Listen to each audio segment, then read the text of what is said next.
சகோதரர் டிஜிஎஸ் தினகரன் அவர்கள் ஒரு செய்தி சொன்னாங்க.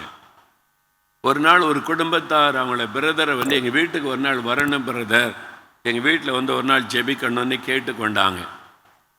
ரொம்ப நாள் ஆச்சு பிரதர், ஒரு நாள் ரொம்ப நாளாக கூப்பிட்றாங்க அந்த வீட்டில், நம்ம போய் ஜெபிச்சுட்டு வரலான்னு சொல்லி சகோதரருடைய மனைவி அழைத்து கொண்டு அந்த வீட்டுக்கு போனாங்க. ஒரு நாள் மாலை நேரம் நான் வீட்டுக்கு போன குடும்பத்தாருக்கு ரொம்ப சந்தோஷம். பிரதர் நம்ம வீட்டுக்கு வந்திருக்காங்க, இன்னும் உட்காந்து பேசி கொண்டு இருந்தாங்க. கல்லூரியில் படிக்கிற அந்த வீட்டில் இருக்கிற ஒரு மகள், அவருடைய மகள் கல்லூரியிலே படிக்கிறாள். கல்லூரி முடிந்து திரும்பி வந்தாள். அவளுக்கு ரொம்ப சந்தோஷம். பிரதரை பார்த்த உடனே உட்காந்து பேசி கொண்டு இருந்தாங்க. கொஞ்ச நேரம் பேசி கொண்டு இருந்த பிறகு அந்த மகள் எழுந்து வீட்டுக்குள்ளே போய்விட்டாள்.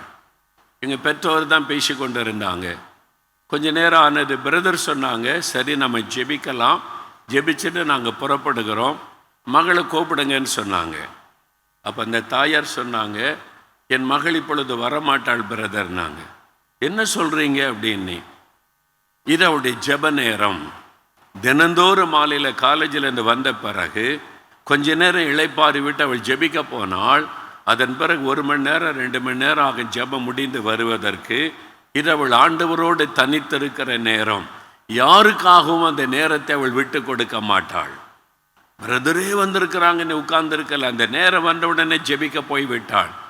அவங்க சொன்னாங்க, இப்போ வரமாட்டாள், நீங்கள் ஜெபம் பண்ணுங்க, நாங்கள் சொல்லிக் கொள்கிறோன்னு சொல்லி அந்த வீட்டில் ஜெபிச்சுட்டு பிரதர் வந்தாங்களா. அவங்க சொன்னாங்க, ஒரு வாலிப மகள் தன்னுடைய ஜெப நேரத்தை யாருக்காகவும் விட்டு கொடுக்கவில்லை. அதான் தானியேல் ஜெபித்த ஜெபம். நீங்களும் நானும் தானியேலை போல மாறணும்னு கர்த்தர் எதிர்பார்க்கிறார். இந்த தேசத்தில் தானியேல்களாக நம்ம மாறணும். ஜெப நேரத்தை விட்டு கொடுக்க கூடாது. தானியேல் எப்படி ஜெபிக்கிறார் பாருங்க. முழங்கால் படியிட்டு, வசன குறிப்பாக சொல்லுகிறாரு, கர்த்தருக்கு முன்பாய் முழங்கால் படியிட்டு